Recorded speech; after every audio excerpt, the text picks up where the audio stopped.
আজকের ভিডিওতে থাকবে রামনগর ঘাট পেরিয়ে যেখানে বাসগুলো দাঁড়িয়ে থাকে। ভিডিওর প্রথমেই হয়তো দেখতে পেলেন বাসগুলো দাঁড়িয়ে আছে। এই যে এখানে দুটো মন্দির আছে, মন্দির দুটো খুব সুন্দর।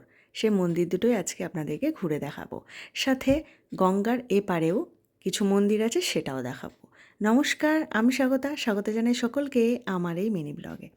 প্রথমে কালী মন্দিরে উঠেছিলাম। কালী মন্দিরে কোনোদিন এতটা ঘুরে দেখিনি, শুধু ঠাকুরটাকে দেখে চলে গিয়েছে, আজকে ঘুরলাম। এবারে কালী মন্দিরের পাশে একটা শিব মন্দির আছে, নিচে আছে গুপ্ত বৃন্দাবন। শিব মন্দিরেও কোনোদিন ওঠা হয়নি।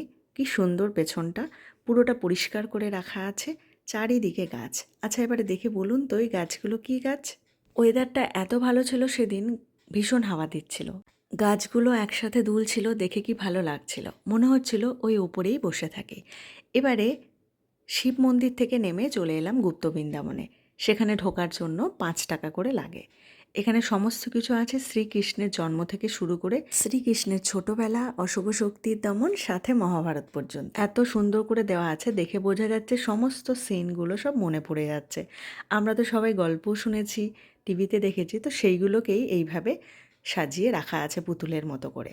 এবার ওখান থেকে বেরিয়ে চলে এলাম, পাশেই দেখতে পেলাম একটা গাছে এই বাবুইয়ের বাসা।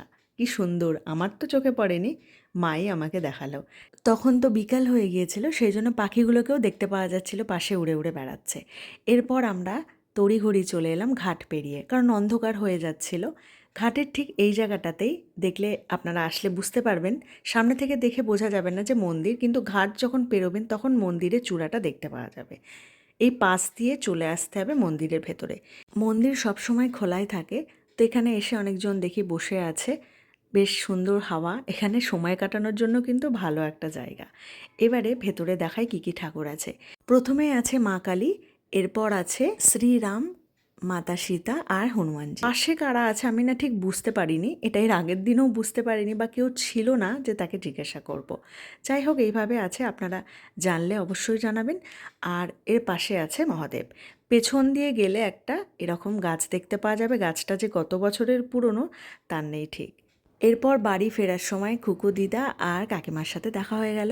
মানে দিদারা আমাদের বাড়িতেই এসেছিলো, আমরা ছিলাম না বলে আমাদের সাথে দেখা হয়নি। অরিজিৎ আর বাবা ছিল বাড়িতে, তো ঘাট পেরিয়ে যেহেতু যাচ্ছিলো সেই জন্য আমরা দাঁড়িয়ে গিয়েছিলাম, দাঁড়িয়ে থেকে দেখা করে আমরা বাড়ি ফিরলাম।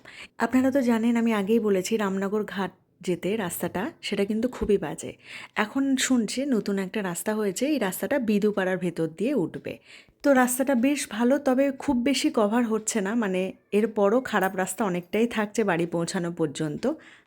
আর লোকজনের রাস্তাটা দিয়ে যাতায়াতটা খুব কম, কোনো কারণে যদি নিজেদের গাড়িটা খারাপ হয়ে যায় তাহলে কিন্তু অন্য গাড়ি পেতে সমস্যা হবে। চলুন আজকের মতো এইটুকুই, সকলে ভালো থাকবেন, সুস্থ থাকবেন, ফিরে আসবো অন্য কোনো ভিডিও নিয়ে।